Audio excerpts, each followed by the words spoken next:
Alright guys, welcome back to the channel. I just wanted to do a quick trigger gauge hack that a lot of you will be able to do for free if you do not have a trigger gauge. Just wanted to show you this. I thought of this morning, and I'm trying to give content that most gun tubers and gun channels will not give you, and I want to think of things and think of maybe give different education, different thoughts, different ideas, bring kind of more of an educational approach to the gun channel world over just showing you a bunch of gun reviews and things like that and doing the same thing everybody else does. So this is a pretty cool hack. I actually just thought of it this morning when I was working on creating a spreadsheet that I can give you guys that you can download, and I'm going to put a link in the description. Pretty soon I'm going to post a video where I'm going to share this spreadsheet, and it's going to kind of give you, from my opinion, just my opinion alone, what's a good weight for what's a good weight for concealed carry, what's a good weight for race and competition guns based off your gun's weight and its capacity and its its size, kind of, and I'll go into that when I make that video. But anyway, I thought about this because I knew a lot of people didn't have trigger gauges, and you will need to know a kind of an estimated weight to your trigger in order to use that. So this was a cool thing I just thought of because I happen to have this thing, and a lot of people do, and especially people that mess with guns a lot or reload, they may not have a trigger gauge, but this comes pretty doggone close, and I think it's a really good idea. So I have a trigger gauge kind of like this one right here, as you can see, but the hack I am doing is going to show you this right here.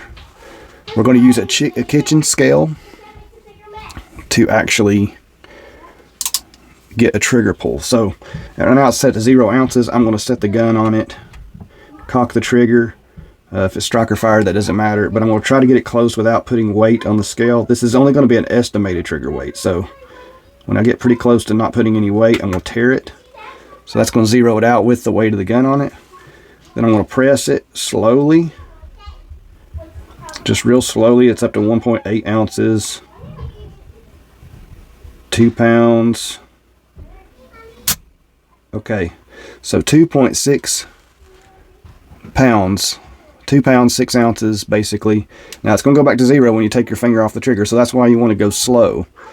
Now upside down, because the trigger is upside down, it is accounting for the weight of basically the weight of the trigger itself, and the gravity is kind of going to give you a slightly lower pull than probably you would with a regular trigger gauge. So just think about that. But it is going to be very close.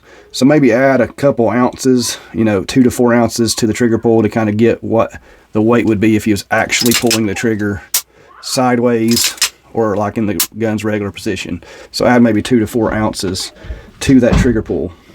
Okay, let's do it again. So I'm going to re-tare it to 0, and I'm going to try a different gun this time just so that we can get more data points here. So here's the CZ P10C.